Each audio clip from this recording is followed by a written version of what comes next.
My cousin bragged about stealing my inheritance, so I made sure he inherited something else entirely. Raven had always been Dad's favorite. When our grandmother passed 3 years ago, she left her antique jewelry collection to both of us equally, worth about $180,000 according to the appraisal. But somehow, when the estate was settled, Raven walked away with everything. The lawyer claimed there was a clerical error in the paperwork. Grandma always loved me more anyway. She smirked at the family barbecue, dripping in diamonds that should have been half mine. She knew I'd appreciate beautiful things. I watched her parade around in our grandmother's sapphire necklace, the one Grandma had promised would be mine since I was 12. Every piece told a story. The pearl earrings from her honeymoon, the ruby brooch from her mother. Now they decorated someone who saw them as trophies instead of memories. That night, I started planning. Raven had a secret she'd kill to keep hidden. 3 years ago, she'd been driving drunk when she hit a motorcyclist. The rider survived, barely, but Raven fled the scene. Dad's connections made the whole thing disappear. Witnesses suddenly couldn't remember license plates. Security footage mysteriously corrupted. The victim's family pressured to accept a settlement and stay quiet. But I had proof. The night of the accident, I'd been following her from the bar, worried about her drinking. I watched the whole thing through my windshield, filmed it on my phone. The video showed her getting out, seeing the bleeding man, then speeding away. For 3 years, I'd kept that video as insurance. Now it was time to collect. I waited until Raven's engagement party. She was marrying Colt, a prominent surgeon whose hospital board included several city council members, the kind of man who couldn't afford a scandal. During her toast about new beginnings and leaving the past behind, I stood up. "Speaking of the past," I said, pulling out my phone, "I have something everyone should see." The room went quiet. Raven's face drained of color. This is from 3 years ago, the night Thomas Hendricks was hit by a drunk driver on Maple Street. I pressed play. The footage was crystal clear. Raven's car, her license plate, her face in the headlights as she checked the damage before fleeing. Colt stepped back from her like she was toxic. His mother gasped. Dad lunged toward me, but it was too late. The video was already uploading to social media, tagged with every relevant news outlet. "You destroyed that family," I said calmly. "Thomas still can't walk properly. His kids lost their house paying medical bills. And you've been wearing our grandmother's jewelry like you deserve beautiful things." Raven was sobbing. "Please, you don't understand." "I understand perfectly. Grandma left us equal shares because she believed in justice. So here's yours." Within an hour, the police were at the door. The Hendricks family's lawyer was already filing to reopen the case. Colt's family released a statement canceling the wedding. But that wasn't the inheritance I was really giving her. This morning, I got a call from someone claiming to represent Thomas Hendricks' older brother. Apparently, he'd just gotten out of prison after serving time for assault. "He's been looking for the person who destroyed his family," the voice said. "Thanks for the video. Made him real easy to find." I hung up the phone and sat in my empty apartment, staring at the wall where Grandma's jewelry should have been displayed. The silence felt different now. Not peaceful, but hollow. Like the moment after you throw a stone into still water and wait for the ripples to reach the shore. What had I done? For 3 years, I'd carried that video like a loaded weapon, telling myself it was about justice. But sitting there in the aftermath, I realized I'd been lying to myself. This wasn't about Thomas Hendricks or his family. This wasn't even about the jewelry, not really. This was about watching Dad choose Raven over me, again and again, until I couldn't breathe from the weight of being invisible. My phone rang. Unknown number. "Hello? Is this Quinn Castellanos?" The voice was rough, tired. "Who's asking?" "This is Detective Ray Morrison, Metro Police. I need to ask you some questions about the video you posted online last night." I'd been expecting this call. "I'm available whenever you need me." "How about now? Can you come down to the station?"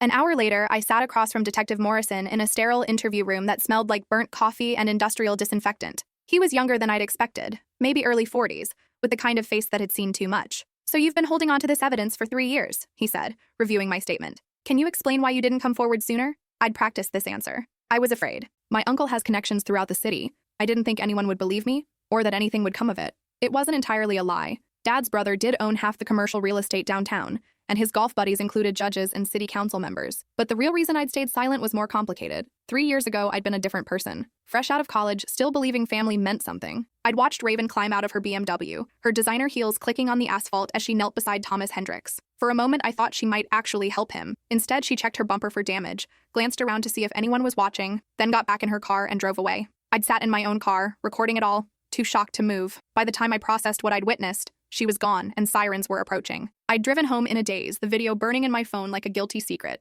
The victim's family settled out of court. Detective Morrison continued. They were told the driver was never identified, because Dad made sure of that. "Your father, Vincent Castellanos, he fixed it, made the witnesses forget what they saw, had the security footage disappear, told Thomas's family they were lucky to get any settlement at all." Morrison leaned back in his chair. "That's a serious accusation." "It's the truth. You can investigate if you want, but you'll hit a wall of lawyers and convenient memory loss." He studied me for a long moment. "What changed your mind about coming forward?" This was the question I'd been dreading. How could I explain that seeing Raven wear Grandma's sapphire necklace at the engagement party had snapped something inside me? That watching her toast to new beginnings while Thomas Hendricks still couldn't walk without a cane had made me feel like I was choking on years of swallowed injustice? I realized that staying silent made me complicit.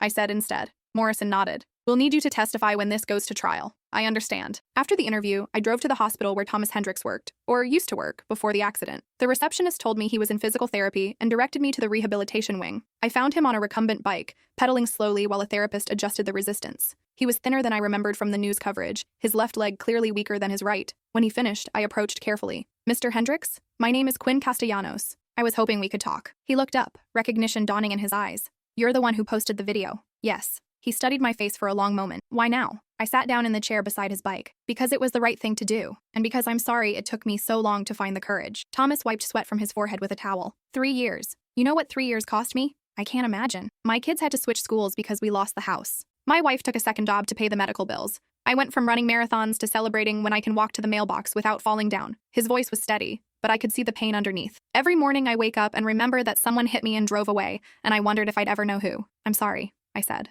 and meant it. Are you? Or are you just sorry you got caught up in family drama? The question hit like a physical blow. What do you mean? I've been reading about your family online since the video went viral. Your cousin? Your father? The inheritance dispute. This looks less like justice, and more like revenge. I opened my mouth to deny it, then closed it. Because he was right, wasn't he? If Raven had split the jewelry fairly, would I have ever come forward? Maybe it started as revenge, I admitted. But that doesn't make the video less real, or what she did to you less wrong. Thomas nodded slowly. No, it doesn't. But it makes your motives less pure than you'd like to believe. We sat in uncomfortable silence for a moment. Around us, other patients worked with therapists, rebuilding strength and mobility stolen by accidents and illness. The sound of their determination felt like a rebuke. The lawyer called yesterday, Thomas said finally. They're reopening the case. Good. My older brother called too. Says he wants to handle this personally. Thomas looked at me directly. Dexter's not a subtle man. Spent 8 years in prison for putting someone in the ICU during a bar fight. He's been clean for 2 years, but seeing that video brought back a lot of anger. My stomach dropped. What are you saying? I'm saying you might have started something you can't control. And while I understand wanting justice, I don't want more violence in my name. I left the hospital feeling like I'd swallowed broken glass. What had started as calculated revenge was spiraling beyond my control, involving people I'd never considered and consequences I hadn't foreseen. At home, I found Dad waiting in my living room. He had a spare key from when I'd been in the hospital last year, and apparently saw no problem using it without permission. We need to talk, he said without preamble. How did you get in here? That's not important. What's important is fixing the mess you've created. I set my purse on the kitchen counter, putting distance between us. I didn't create anything. I just revealed the truth. The truth? Dad's voice was sharp. The truth is that you've destroyed our family over a misunderstanding. A misunderstanding? Raven stole my inheritance and covered up a hit and run. Which part is the misunderstanding? Dad moved closer, and I caught the scent of his expensive cologne mixed with something sharper. Stress sweat. The jewelry situation was complicated. There were debts you didn't know about. Estate taxes that had to be paid. That's not what the lawyer said 3 years ago. Lawyers say what they're paid to say. Raven handled the estate settlement while you were grieving. She made hard decisions to preserve what she could. The lie was so smooth, so rehearsed, that for a moment I almost believed him. This was Dad's superpower, making you question your own memory, your own perception of events. Even if that were true, it doesn't explain the hit and run. Dad sank into my couch without being invited, suddenly looking older than his 62 years. That was an accident. She was scared, confused. She came to me immediately and I helped her handle it properly. Thomas Hendricks lost everything. The family was compensated generously, with hush money, with a settlement that gave them more than they would have received in court. Everyone won. I stared at my father, this man who had taught me to ride a bike and helped me with algebra homework, who had also spent 3 years lying to my face about destroying an innocent family. Everyone didn't win, Dad. Thomas still can't walk properly. His kids lost their home. Raven never faced consequences for what she did. And now she's facing consequences that could destroy her life. Is that what you wanted? The honest answer was yes. And that realization made me feel sick. I wanted justice. You wanted revenge. There's a difference, Quinn. And the fact that you can't see it worries me. Dad's phone buzzed. He glanced at it and his face went pale. What is it? Raven's at the hospital. Someone attacked her outside her apartment. The emergency room was chaos. Police officers, family members, reporters who'd caught wind of the story. I found Mom in the waiting area, crying into tissues while my aunt rubbed her back. How bad is it? I asked. Mom looked up with red, swollen eyes. Broken ribs, concussion, bruises everywhere. They said if a neighbor hadn't called the police. She didn't finish the sentence, but I understood. I also understood that this was my fault. Did they catch who did it? Not yet. But there were witnesses. Someone saw a man matching Dexter Hendricks' description leaving the scene. I sank into a plastic chair, the weight of consequences crushing down on me. This wasn't supposed to happen. Exposing Raven was supposed to feel like justice, like balancing the scales. Instead, it felt like I'd thrown a match into a powder keg. The police want to talk to you, Mom said. They know about your video, about the family history. They think this might be connected. Before I could respond, Detective Morrison appeared at my side. Ms. Castellanos, we need to speak. This time the interview room felt smaller, the questions sharper. Tell me about your relationship with Dexter Hendricks, Morrison began. I don't have one. I've never met him. But you knew he existed. You knew about his criminal history. I thought about my conversation with Thomas at the hospital. I learned about him today. From who? His brother mentioned him. Morrison leaned forward. What exactly did Thomas Hendricks tell you about Dexter? I recounted the conversation as accurately as I could remember. Morrison took notes, his expression unreadable. Did you encourage this contact in any way? Encourage what contact? Between Dexter Hendricks and your cousin? No, I had no idea he would. I never intended for anyone to get hurt. Morrison studied me for a long moment. Ms. Castellanos, when you posted that video, what did you think would happen? The question hung in the air like smoke. What had I thought would happen? That Raven would face legal consequences, lose her engagement, suffer social embarrassment, that people would finally see her as I did, selfish, entitled, destructive. But I hadn't thought about Thomas's brother, about the ripple effects beyond my own family drama. I thought she would face justice through proper channels. I said finally. Justice. That word keeps coming up. Morrison closed his notebook. Here's the thing about justice, Ms. Castellanos. It's supposed to be blind, impartial, measured. What you did was none of those things. He was right, and we both knew it. Your cousin is in critical condition. If she dies, this becomes a homicide investigation. And while you didn't swing the bat or throw the punches, you lit the fuse that led to this explosion. I spent the next 3 days in a haze of guilt and anxiety, checking news updates and hospital reports obsessively. Raven was stable but sedentary, heavily medicated for pain and trauma. Dad had hired private security for her room, which told me everything about how seriously he was taking the threat. Dexter Hendricks was arrested on the second day. The evidence was overwhelming. Security footage from multiple cameras, DNA under Raven's fingernails, witnesses who saw him fleeing the scene. He'd beaten her with a crowbar in the parking garage of her apartment building, methodically and deliberately. When I saw his mugshot on the news, I was surprised by how ordinary he looked. Average height, thinning hair, the kind of face you'd forget in a crowd. Not a monster, just a man who'd let anger consume him until violence seemed like the only answer. Thomas Hendricks held a press conference 3 days after his brother's arrest. Standing beside his lawyer outside the courthouse, he looked exhausted and older than his 43 years. My family has been through enough trauma, he said, reading from a prepared statement. While we appreciate that new evidence has come to light regarding the hit-and-run incident that changed our lives, we do not support vigilante justice. We believe in the legal system and we trust that both cases, the original hit-and-run and this assault, will be handled appropriately by law enforcement. A reporter called out, "What's your message to Quinn Castellanos, who posted the video?" Thomas looked directly into the camera. I understand the impulse for revenge. When someone hurts you or your family, it's natural to want to hurt them back. But revenge creates more victims, not fewer. It doesn't heal wounds, it opens new ones.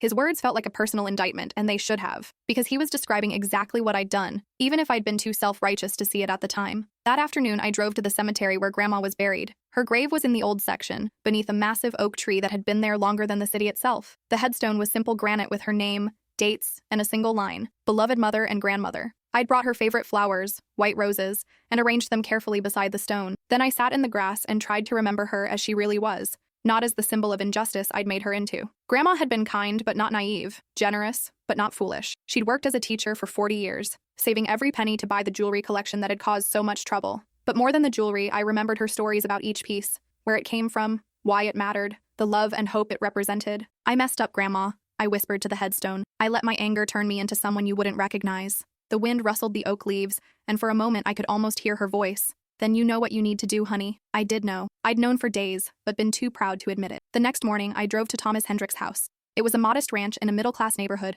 with a well-maintained yard and children's toys scattered on the front porch. When Thomas answered the door, he looked unsurprised to see me. "I've been expecting you," he said. "Can we talk?" He stepped aside to let me enter. The house was small but warm, with family photos covering every available surface. I saw Thomas in his marathon days, running with a wide smile and strong stride. I saw him with his wife and 2 young children, everyone laughing at some private joke. "Coffee?" he offered. "Please." We sat at his kitchen table, and I tried to find words for what I needed to say. "I'm sorry," I began, "for everything, for waiting 3 years to come forward, for my motives being mixed up with family drama, for what happened to your brother and my cousin. I set things in motion that I couldn't control, and people got hurt because of my choices." Thomas sipped his coffee, considering. "Dexter made his own choices. I can't absolve you of everything, but I also can't blame you for his actions. Your press conference was right, about revenge creating more victims. My wife helped me write that speech. She's better with words than I am." He gestured toward a framed photo of a woman with kind eyes and graying hair. "She said something else that might interest you." "What's that?" "She said people usually seek revenge when they feel powerless. That anger is often grief in disguise." Thomas looked at me directly. "What were you grieving, Quinn?"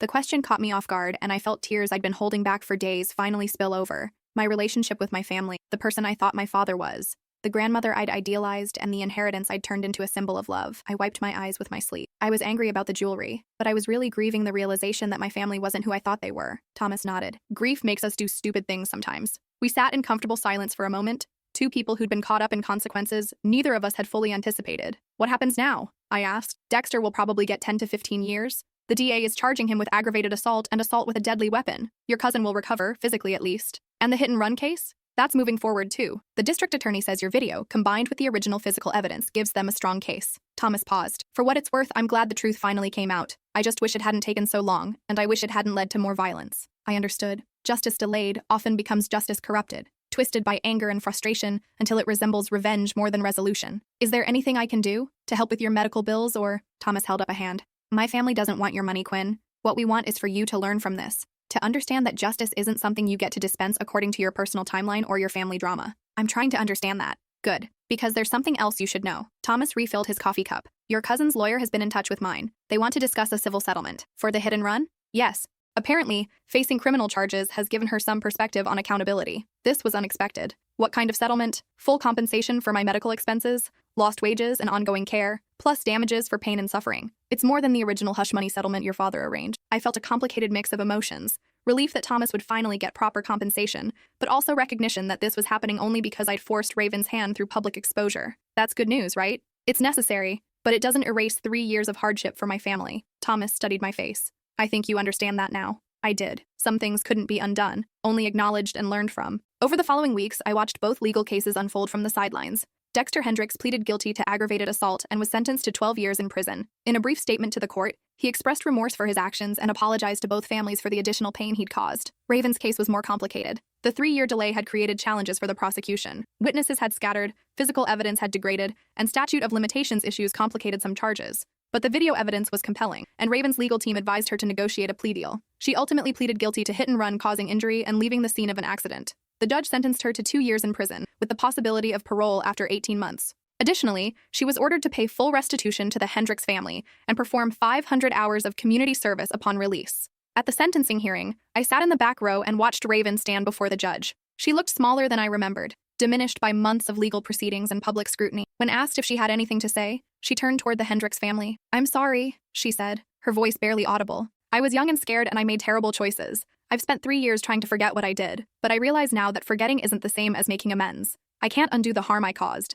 but I accept responsibility for it. It wasn't eloquent, but it sounded genuine. After 3 years of denying and hiding, she was finally acknowledging the truth. Thomas Hendricks nodded when she finished speaking. It wasn't forgiveness exactly, but it was acknowledgement, a recognition that accountability had finally arrived, even if it was long overdue. After the hearing, Dad approached me in the courthouse hallway. We hadn't spoken since the day Raven was attacked, and the silence between us had grown toxic with unresolved anger and disappointment. Are you satisfied? He asked. It was a loaded question, and we both knew it. Was I satisfied with Raven's punishment? With the destruction of her engagement and reputation? With the way everything had spiraled beyond my control? I'm satisfied that the truth finally came out, I said. I'm not satisfied with how it happened, or what it cost everyone involved. Dad looked older than I'd ever seen, his face lined with stress and exhaustion. Your grandmother would be ashamed of what this family has become. The words stung, because they were probably true. Grandma had valued honesty and integrity, but she'd also believed in forgiveness and family loyalty. The vindictive person I'd become would have disappointed her. You're right, I admitted. But she'd also be ashamed that you helped cover up a hit and run and steal her granddaughter's inheritance. She'd be ashamed that we let money and pride tear us apart. Dad was quiet for a long moment, and when he spoke, his voice was softer. I was trying to protect our family. By protecting the person who was destroying it? By keeping our mistakes private, handling them internally. I thought it was better than letting the whole world judge us. I understood his reasoning, even if I disagreed with it. Dad had built his life on the belief that image mattered more than truth, that family loyalty meant protecting each other from consequences. It was a seductive philosophy that had allowed him to justify years of morally questionable choices. Sometimes the world needs to judge us, I said. Sometimes external accountability is the only thing that forces people to change. Dad nodded slowly, and for the first time in months, I saw something like understanding in his eyes. 3 months after Raven began serving her sentence, I received an unexpected visitor. I was working in my garden, a new hobby I'd taken up as a form of therapy, when Thomas Hendricks knocked on my front door. I hope you don't mind me stopping by, he said. I was in the neighborhood. Not at all. Can I offer you coffee? Water? Coffee sounds good. We sat on my back porch, watching the vegetables I'd planted struggle to establish themselves in the unforgiving clay soil. Gardening had taught me patience in a way that nothing else could. The understanding that growth takes time, that some damage can be healed but never completely erased. How are you doing? I asked. Better. The settlement money has helped.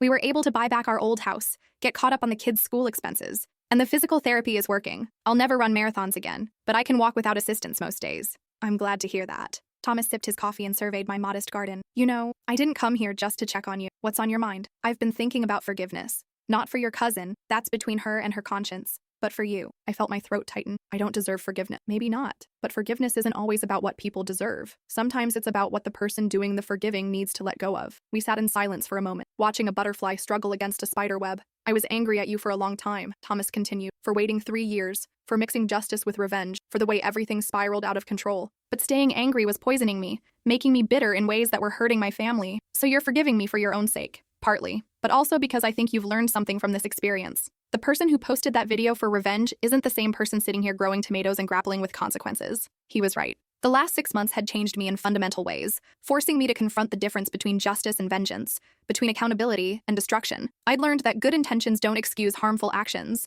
and that truth-telling can be both necessary and destructive. I've learned that I'm capable of being cruel when I feel wronged, I admitted. That scared me more than anything else. Good. People who aren't scared of their own capacity for cruelty are the ones who end up causing the most damage. Thomas finished his coffee and stood to leave. At the gate, he turned back. There's something else. My wife and I have been talking, and we'd like to invite you to dinner sometime. Not for closure or forgiveness or any of that therapeutic stuff, just because we think you might be someone worth knowing, once you get past all the family drama and revenge plotting. The invitation surprised me. After everything I'd put his family through, the idea that they might want to know me as a person, rather than as a problem, seemed almost impossible. I'd like that, I said. But are you sure? Thomas smiled. The first genuine smile I'd seen from him. My wife makes the best lasagna in the city. It would be a shame to let family feuds and assault charges deprive you of that experience. After he left, I sat in my garden thinking about the strange path that had brought us to this moment. 6 months ago, I'd seen Thomas only as a symbol, proof of Raven's guilt, justification for my anger. Now he was becoming something more complicated, a person who'd been hurt by my family's actions, but who was choosing to move beyond that hurt rather than be defined by it. That evening, I called Mom for the first time since Raven's sentencing. Quinn? She sounded surprised to hear from me. How are you, honey? I'm okay. How's Raven adjusting to prison? It's been hard, really hard, but she says she's using the time to think about things, to understand how she got so far off track. Mom paused. She asked me to give you a message. What kind of message? She wants you to know that she understands why you did what you did, and she wants to talk to you when she gets out, to try to work things out between you. The idea of reconciling with Raven felt both impossible and inevitable. We'd always be family, bound together by shared history and mutual damage. The question was whether we could find a way to be family that didn't involve theft, lies, and revenge. What do you think I should do? I asked. I think you should follow your conscience, Mom said. It's gotten you in trouble, but it's also gotten you to the truth. Maybe that's what we needed all along. 2 weeks later, I received a call from the public defender's office. Raven wanted to see me. The women's correctional facility was a sprawling complex of concrete and razor wire an hour outside the city. After clearing security and waiting in a series of institutional rooms, I was led to a visiting area filled with folding tables and plastic chairs. Raven looked different in her prison uniform. Younger somehow, but also more serious. The entitled smugness that had characterized her for years was gone, replaced by something that might have been humility. Thank you for coming, she said when I sat down across from her. Mom said you wanted to talk. I wanted to apologize. Really apologize. Not the generic statement my lawyer wrote for the sentencing hearing. Raven folded her hands on the table. I stole your inheritance. I covered up the accident. I let an innocent family suffer while I went on with my life like nothing had happened. Why? Because I could. Because Dad always fixed my mistakes. Because I thought I was more important than other people. Because I never learned that actions have consequences. She looked directly at me. And because I was jealous of you. Jealous? Of what? Of the way Grandma looked at you. The stories she told about your art. The pride in her voice when she talked about your future. I got the jewelry, but you got her love. This revelation hit me unexpectedly. For 3 years, I'd assumed Raven had stolen the jewelry out of pure greed. I'd never considered that she might have been trying to claim something that couldn't actually be stolen. Our grandmother's affection. She loved both of us, I said. Maybe, but she respected you. She saw your potential and believed in your character. Raven's voice was quiet. I knew I could never earn that respect, so I decided to take what I could instead. We sat in uncomfortable silence for a moment, processing this admission. I'm sorry too, I said finally, for waiting 3 years to come forward, for letting my anger turn into something destructive, for not thinking about the consequences beyond my own need for vindication. You did the right thing eventually. It just would have been better for everyone if you'd done it sooner. Yes, it would have. Raven leaned forward slightly. Can I ask you something? When you posted that video, did you know about Thomas's brother? About his history of violence? I considered lying, then decided we'd had enough dishonesty. I found out that morning from Thomas. Someone called and told me Dexter was looking for you. And you didn't think to warn me? The question I'd been dreading. I thought about it. But I was still so angry, so focused on watching you face consequences, that I convinced myself it wasn't my responsibility. But you knew I might get hurt. I knew it was possible. And I did nothing to prevent it. Raven nodded slowly. So we're both responsible for people getting hurt unnecessarily. Yes, we are. It wasn't absolution for either of us, but it was acknowledgement. A shared understanding of how our choices had created a cascade of damage that extended far beyond our family drama. What happens when you get out? I asked. I don't know yet. The community service will take a year to complete. Colt won't take me back, obviously. Dad's reputation has taken a hit, so the family business connections aren't as solid as they used to be. Raven managed a rueful smile. I'll probably have to learn what it's like to live without special privileges. That might not be a bad thing. No, probably not. Before I left, Raven asked one more question. Do you think Thomas Hendricks will ever forgive me? I thought about my conversation with Thomas in the garden, about his decision to invite me to dinner despite everything I'd done. I think forgiveness is possible, I said, but it's something you'll have to earn through actions, not words. How do I do that? By becoming someone worth forgiving, by making sure that when you get out of here, you use your second chance to do better. Raven was released after serving 17 months of her 2-year sentence. True to her word, she spent the next year completing her community service at a victims' rights organization, helping families navigate the legal system after traumatic injuries. It was humbling work that put her in contact with people whose lives had been shattered by drunk drivers, domestic violence, and other crimes. I followed her progress through Mom, who reported that Raven seemed genuinely changed by her experiences in prison and community service. She'd moved into a modest apartment, found work as a paralegal, and was attending therapy to address the entitlement and recklessness that had driven her destructive choices. During this time, I'd been building my own version of accountability and redemption. Thomas and his family had indeed become friends, real friends who knew me as more than just the person who destroyed their lives and exposed their attacker. I'd also started volunteering with a restorative justice program, helping facilitate conversations between victims and offenders who wanted to work toward healing rather than just punishment. The work was difficult and often heartbreaking, but it taught me things about forgiveness, responsibility, and the complex nature of justice that I couldn't have learned any other way. Most importantly, it showed me that accountability doesn't end with punishment. It begins there, and continues with the ongoing choice to do better. On the 2nd anniversary of posting the video that had started everything, I visited Grandma's grave again. This time, I brought 2 bouquets of white roses, one from me and one that Raven had asked me to place there. She wanted you to know she's sorry, I told the headstone, and she wanted to thank you for the jewelry, even though she didn't deserve it at the time. The oak tree had grown fuller over the past 2 years, its canopy providing deeper shade over the grave. I sat beneath it and tried to imagine what Grandma would think of everything that had happened. I thought she'd be sad about the pain we'd all caused each other, but also hopeful about the growth that had come from facing that pain honestly. She'd always believed that people could change, that mistakes didn't have to define you if you were willing to learn from them. A few weeks later, Raven called me. I finished my community service, she said. Congratulations. How does it feel? Exhausting, but also like I've earned the right to move forward without carrying so much guilt. We talked for a while about her work with the victims' rights organization, about the stories she'd heard and the people she'd helped. It was clear that the experience had changed her in fundamental ways, forcing her to confront the human cost of carelessness and entitlement. I have something for you, she said eventually. What's that? I've been saving money from my job, and I wanted to give you half the value of Grandma's jewelry. I know it's not the same as having the actual pieces,